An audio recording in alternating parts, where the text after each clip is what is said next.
वालेकुम dear 10th class.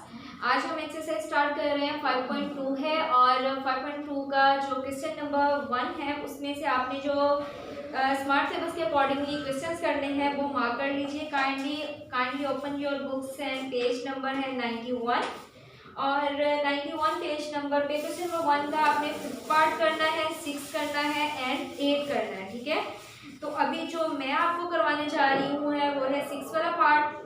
और union और इंटरसेक्शन की हम लोग लास्ट टाइम भी बात कर चुके हैं। आप लोगों को पता है कि यूनियन किस तरह से लेते हैं और इंटरसेक्शन किस तरह से लेते हैं। ठीक है, तो अब इस पार्ट में जो आपने करना है, फाइंड क्या करना है 6 वाले में कि आपने x यूनियन y इंटरसेक्शन है, फिर x यूनियन z है।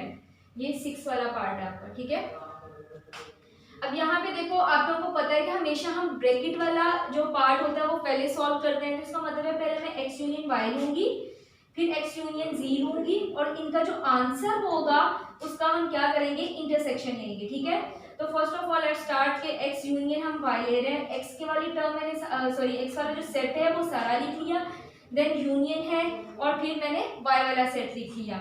अब यूनियन को आपको पता है कि कंबाइन वैल्यू होती है, मतलब सारी टर्म्स को हम कंबाइन कर देते हैं, कॉम्बिनेशन होता है बिटवीन टू सेट्स। तो अब यहाँ पे देखो ये 0 से स्टार्ट हो रहा है, ये 1 से स्टार्ट हो रहा है, तो हमने इन दोनों की वैल्यूज को कंबाइन करके लिखते हैं 0 1 2 3 अप टू 20 तक जा रहा है। ठीक है, इसमें वो सारी वैल्यूज आती हैं जो फर्स्ट सेट में भी होती हैं और सेकंड में भी होती है, यानी कि टोटल आपने टर्म्स लिखनी होती है, बस रेपिटेशन नहीं करनी होती है। ठीक है, उसके बाद हम आ जाते हैं x यूनियन z पे। तो x वाला सेट लिख लिया, यूनियन z सेट लिख लिया। अब इसमें से भी अब देखो 1 2 3 4 5 अप टू 7, फिर उसके बाद क्या है 11 है, 13 17 19 एंड देन लास्ट टर्म क्या है आपके पास 23। ठीक है, अब हमने दोनों का देखो यूनियन ले लिया, एक को मैंने इक्वेशन नंबर 1 का नाम दे दिया और दूसरी को इक्वेशन नंबर 2 का नाम दे दिया। ठीक है, अब जो है वो हम फाइंड करने जा रहे हैं इन दोनों का इंटरसेक्शन जो हमारे पास आंसर्स आए हैं। तो ठीक है, from equation number 1 and equation number 2 अब हमने क्या किया है, इस ये वाला सेट लिख दिया इंटरसेक्शन।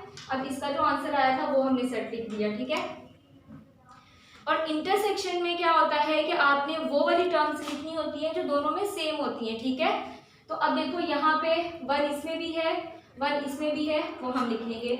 उसके बाद 2 इसमें भी है, इसमें भी है, हमने लिख दिया। 3 इसमें भी है, इसमें भी है, इसमें लिख दिया। ठीक है, मतलब वो वाली सारी वैल्यूज आ जाएंगी जो दोनों में सेम है। ठीक है, तो वो हम उसमें किस में लिख देंगे, इंटरसेक्शन में लिख देंगे और ये आपके पास फाइनल आंसर आ जाएगा।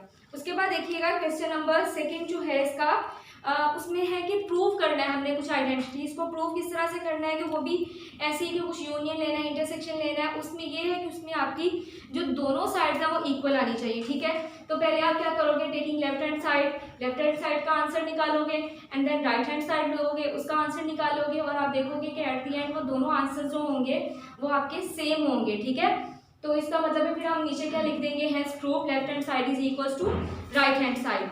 आई होप कि आप लोग ये क्वेश्चन खुद ही कर लेंगे। इंशाल्लाह नेक्स्ट क्वेश्चन हम लोग अगले लेक्चर में करेंगे। थैंक यू, अल्लाह हाफिज़।